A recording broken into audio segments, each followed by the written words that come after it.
পাখির চোখে দৃশ্য সাজেকে রুইলিপাড়ার ধ্বংসযজ্ঞের। সোমবারের ভয়াবহ রুইলিপাড়ার একটি ইকো রিসোর্ট থেকে আগুনের সূত্রপাত হলেও তা মুহূর্তেই ছড়িয়ে পড়ে আশেপাশে।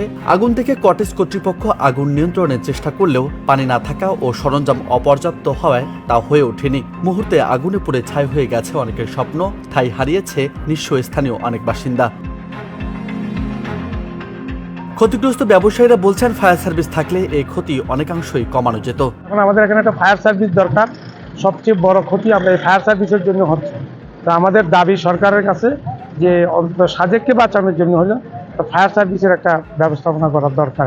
ব্যবসায়ীদের পক্ষ থেকে দাবি হচ্ছে দিঘিনালা এবং লংগদু ছাড়া আমাদের ফায়ার সার্ভিসের কোনো স্টেশন নাই। আর এটা সাজেক উপত্যকা, এখানে কোনো নদী বা পানির রিসোর্স নাই।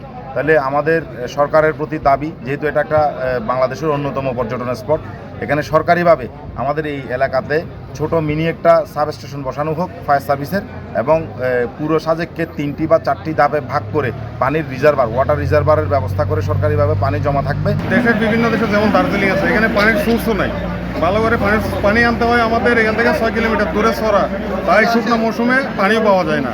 অনেক আবার 22 কিলোমিটার দূরের থেকেও পানি আনতে হয়। পানির একটা ব্যবস্থা আর ফায়ার সার্ভিসের একটা ব্যবস্থা, এটা সাজেক খুব জরুরি হয়ে পড়ছে। ফায়ার সার্ভিস এখানে দরকার সাজেকে, এটা আমরা সবসময় বলে আসছি।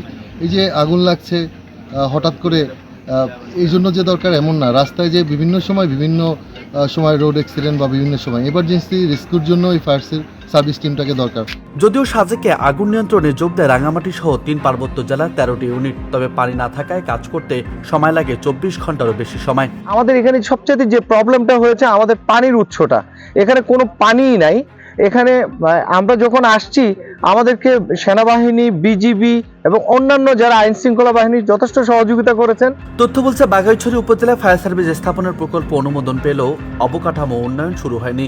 দ্রুত এটি কাজ শুরু করতে ঊর্ধ্বতন কর্তৃপক্ষকে সুপারিশ করার কথা বলেছেন অগ্নি দুর্ঘটনা তদন্তে গঠিত কমিটির সদস্য সচিব। আমাদের আসলে বাঘাইছড়ি উপজেলায় এখন পর্যন্ত ফায়ার স্টেশন নাই।